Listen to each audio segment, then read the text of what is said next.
Bismillahirrahmanirrahim.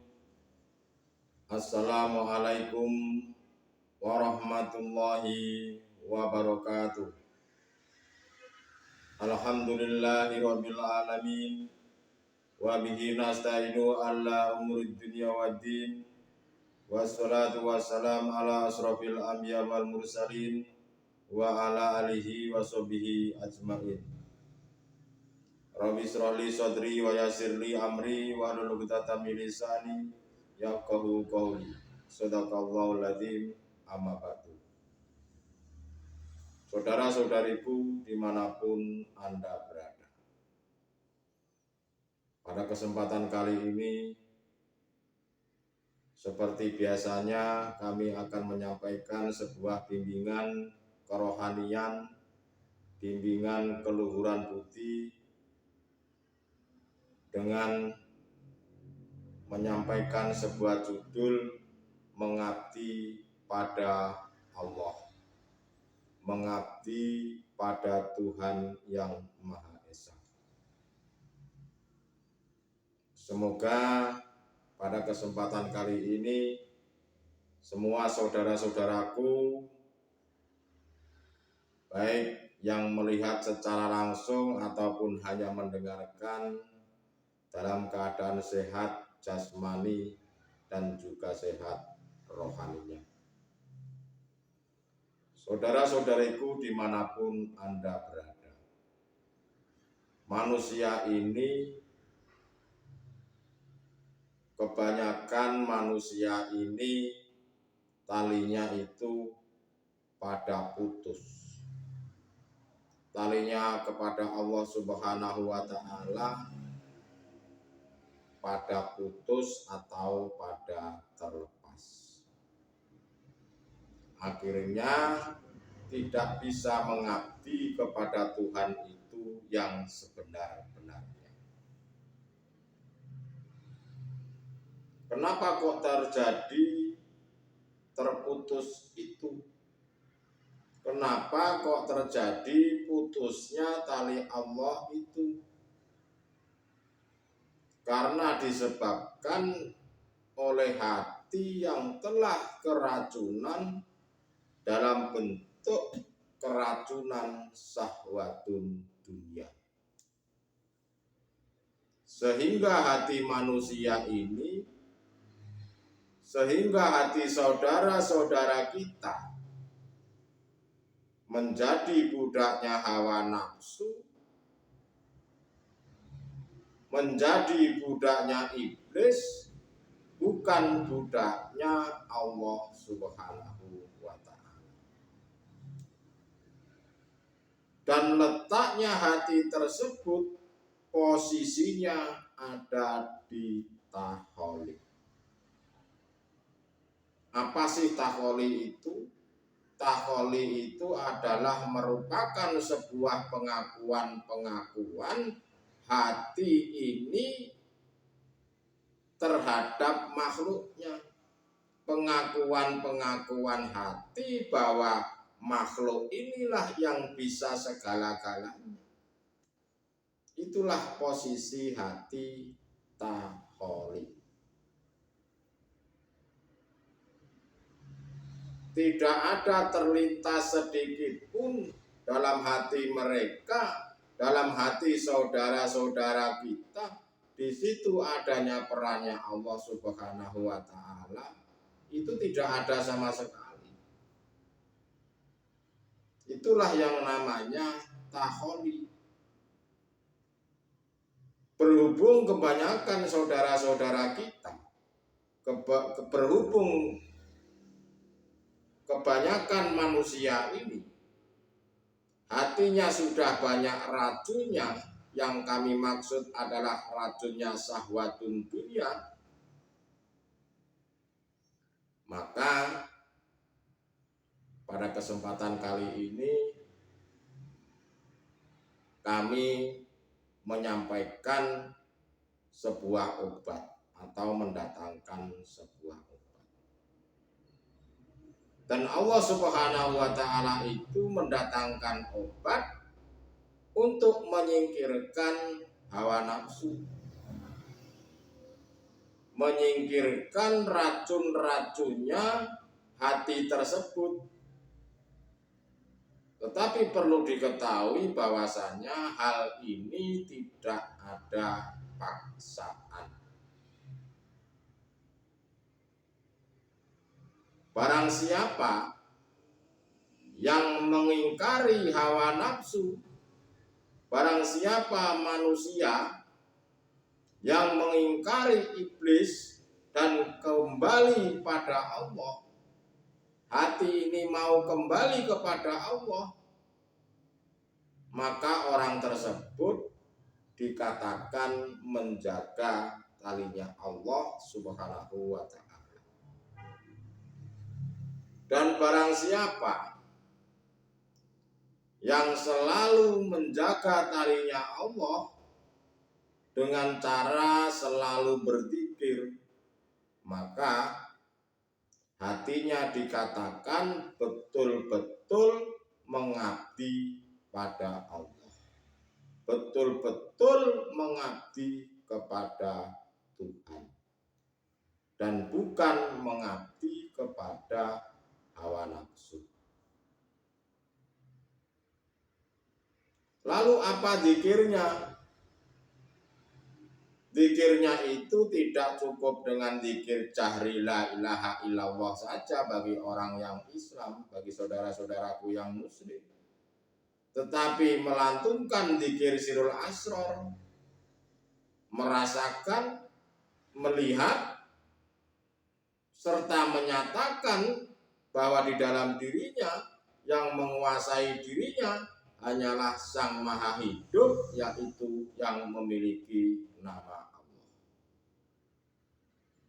Tetapi hal ini tidak bisa dilakukan oleh golongan-golongan saudara kita yang dikatakan golongan ahli hijab.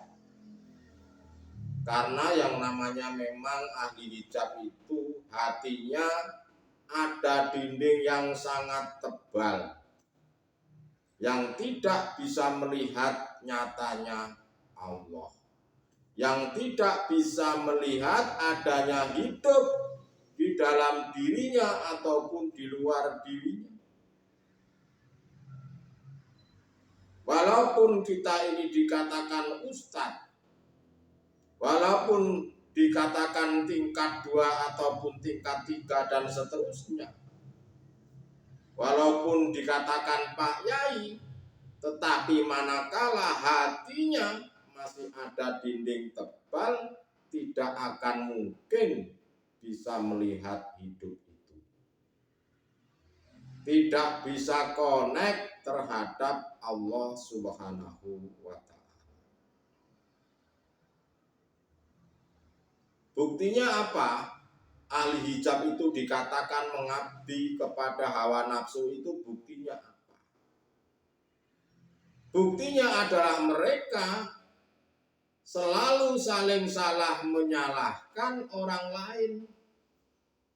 Terkadang sampai mengkafir-kafirkan orang lain tanpa mencari solusinya. Itulah saudara-saudaraku jahatnya hawa nafsu. Dan itulah karakter daripada golongan-golongan ahli hijab. Walaupun saya ini sorbanya ribuan ikatan, walaupun saya mungkin ini jutaan pengikut saya, tetapi manakala hatinya masih ada dinding tebal,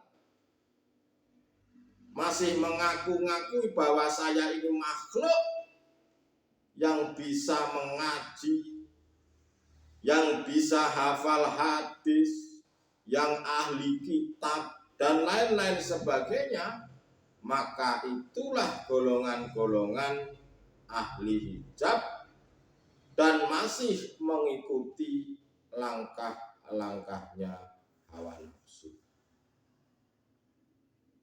Saudara-saudariku dimanapun Anda berada, mengabdilah kepada Allah, mengabdilah kepada Tuhan yang sebenar-benarnya, dan janganlah kita ini mengabdi kepada hawa nafsu. Lalu siapa yang bisa mengabdi pada Allah ini yang sebenar-benarnya, ini siapa? Yang bisa mengabdi pada Allah yang sebenar-benarnya adalah mereka saudara-saudara kita. Mereka orang-orang yang dikatakan ahli suhud.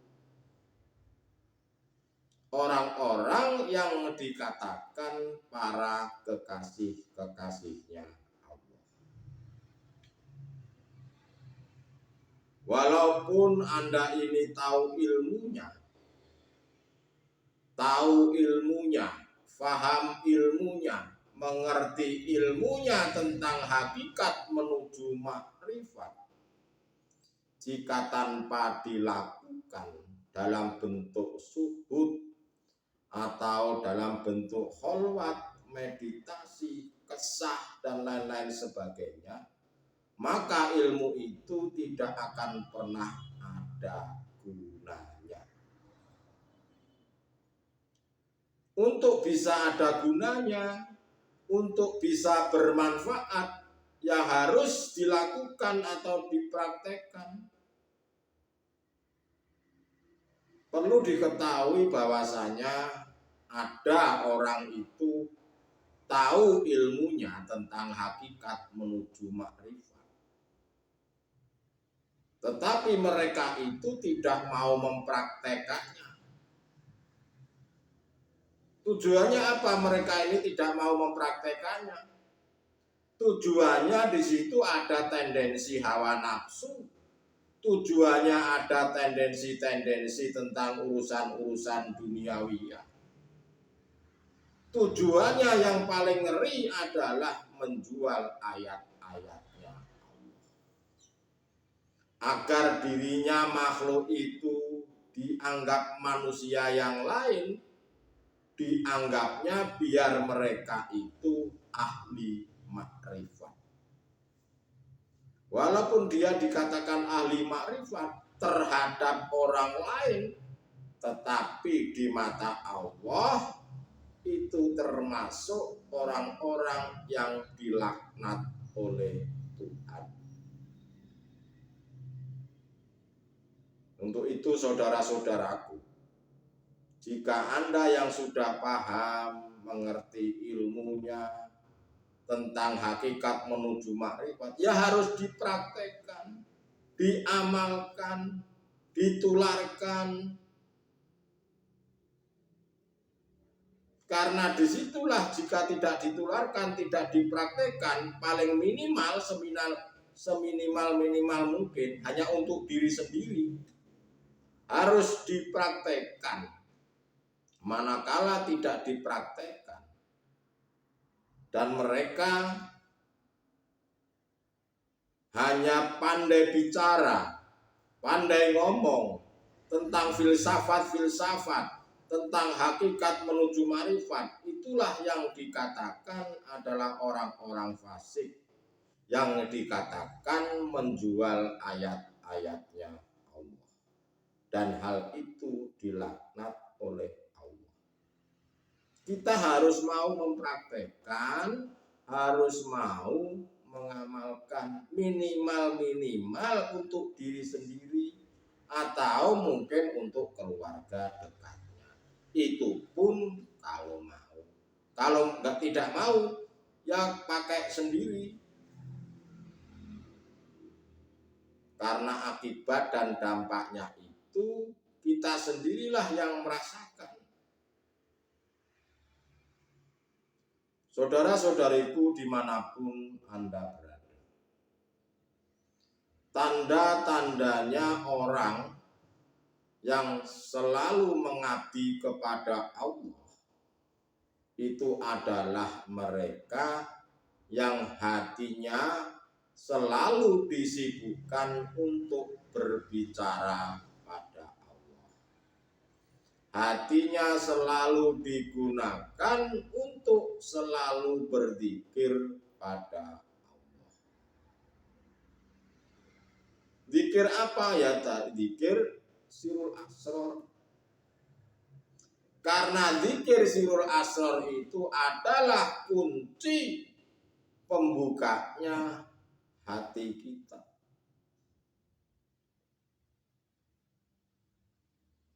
Melihat, merasakan terlebih dahulu, melihat, baru menetapkan bahwasanya di dalam dirinya ini ada hidup, termasuk di luar dirinya ini ada hidup, dan di mana-mana ada hidup. Siapa hidup itu?